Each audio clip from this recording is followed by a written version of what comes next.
New game coming at ya. In your face. Wonder and Cosmo. Keen and Cal. Doug and Skeeter. Arnold and Gerald. And Cat Dog. What do these have in common? Collectively, they make up my childhood, but more importantly, they are duos in the Nickelodeon vault. The most disturbing and one of the earliest was Ren and Stimpy. The voice of Ren, John Kricflossi, was the brains behind the show, which would have been more at home on Adult Swim had it not been created 10 years earlier.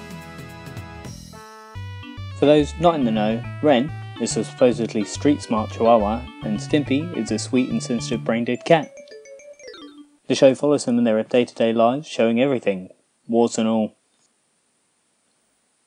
Stimpy's Invention was the second Ren and Stimpy game to be released, and one of 4 games to be released in '93. As you can probably guess, releasing that many games so quickly over 4 consoles was never going to end well. The other games they had were Vidiots in October 1993 for Super Nintendo and Game Boy, Buckaroos in November on the NES and later in 1995 on the Super NES, and Quest for the Shaving Yak on the Master System.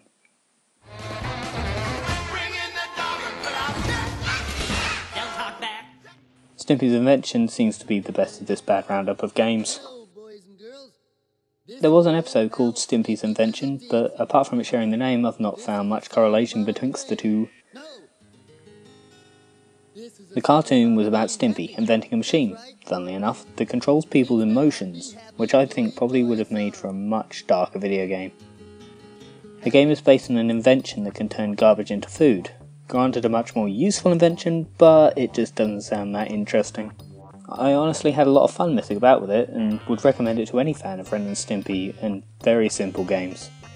The only thing I can really criticise about this game is the length. With just 6 short levels, it's surprising just how good and replayable this game really is. It helps you can choose between the 2 protagonists, each having their own special moves and abilities. They have pretty much the same moves. Well, the moves look different, but they have the same effect, and a lot of the time they need to cooperate in order to perform moves like the long jump and certain attacks. The game starts off with Stimpy telling Ren that he's just come up with this newfangled invention, and just as he turns it on, it all goes to crap. It explodes and pieces fly everywhere, and I mean everywhere. All over town in fact, and herein lies your mission. Now this invention looks pretty complicated, but fortunately only a few different parts have become dislodged. Stimpy cleverly wrote an instruction manual which handily tells the user what needs to be done should the mutatomatic explode. Now there's a bit of luck.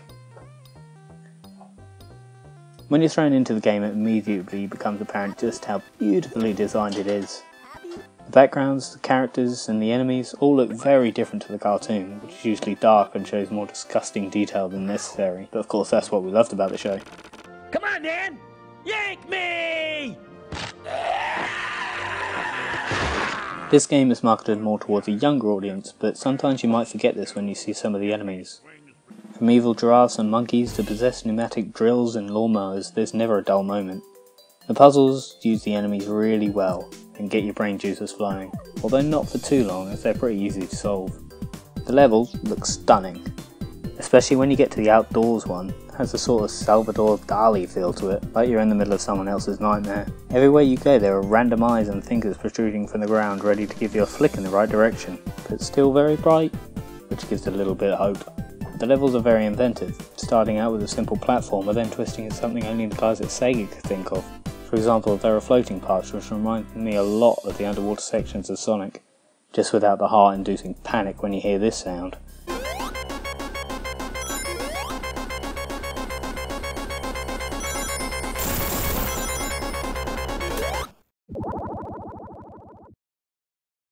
One moment you'll be running along and jumping up platforms, then you'll be in a boxing ring trying to pummel a professional boxer, and then you'll be on a tandem dodging traffic on the road. The music really got me in the mood. Each level has its own individual style, some reminding me of the slow drawn out music on Pilot Wings,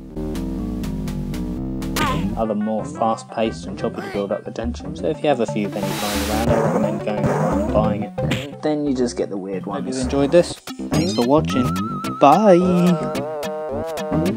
Ow! Both characters have a few catchphrases such as You stupid idiot! and even though there aren't many, I didn't find myself getting bored of them, possibly because the game is over so quickly. I don't think there are many games I'll be able to play straight after completing them, but this is definitely on that list.